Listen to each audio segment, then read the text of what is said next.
love hurts. الحب بيوجع؟ الاحتياج هو اللي بيوجع. شكل العلاقة المازوخية السادية اللي بين اتنين، واحد فيهم بياخد والتاني بيدي، واحد فيهم مستمتع والتاني بيتعذب، دي مش حقيقية. دي ناتجة من ان انا عملت ربط شرطي بين الحب والألم. والحقيقة ان ده حاجات احنا طالعين بيها للدنيا متعلقة ببرمجتنا، لان واحنا صغيرين ممكن نكون ده شكل الامان والحب اللي اتعودنا عليه. شكل الحب هو ان انا كان على طول بدي ومستني اي نظرة رضا من بابا وماما او من المجتمع اللي حواليا، فده خلاني اطلع عامل ربط شرطي بين الحب والألم.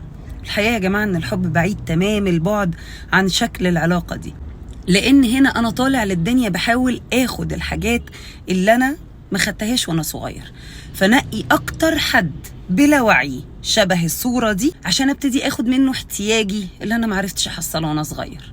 وكل المبررات اللي حضرتك عمال تديها لنفسك عشان تكمل في شكل العلاقة دي ما هي إلا محاولة منك لإنجاح اللي معرفتش تعمله وانت صغير.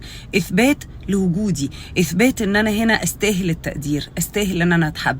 طب لو أنت حاسس بده، ليه بتروح عند اللي ما بيعملوش وبتحاول إنك أنت تاخده منه؟ فشكل العلاقات اللي بالمنظر ده بتبقى علاقات مرضية. الاتنين اللي بيخشوا علاقة يا جماعة في واحد فيهم بيأذي التاني تحت مسمى ان ده عندي مبالغة في الاستحقاق، انا استحق، والناحية التانية التاني اللي ما بياخدش اي حاجة من العلاقة وحاسس ان هو انا لا استحق ومحتاج ادي اكتر عشان ابتدي اتشاف، دي علاقات مرضية محتاجة مننا تعافي. حقيقة ان التعافي بيبتدي بانك تبطل تقول لنفسك ان انا مش هقدر مش هقدر مش هقدر، وبيبتدي بان حضرتك تحترم نفسك وتقدرها وتعرف ان الناس بتشوفك بعين حالهم هم مش بعين حالك. لما حد يقل من احترامك ده مش معناه انك انت ما تستاهلش الاحترام.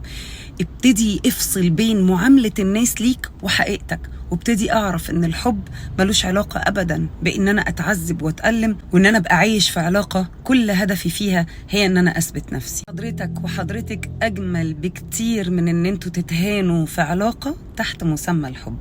فالمبررات اللي بتديها للخيانة والمبررات اللي بتديها للإهانة والامل اللي انت عايش عليه على اساس ان اللي قدامك يتغير هو وهم وكذبة اتربطت بشكل الأمان بالنسبة لك اللي كبرت عليه من زمان. أرجوك ما تكذبش على نفسك.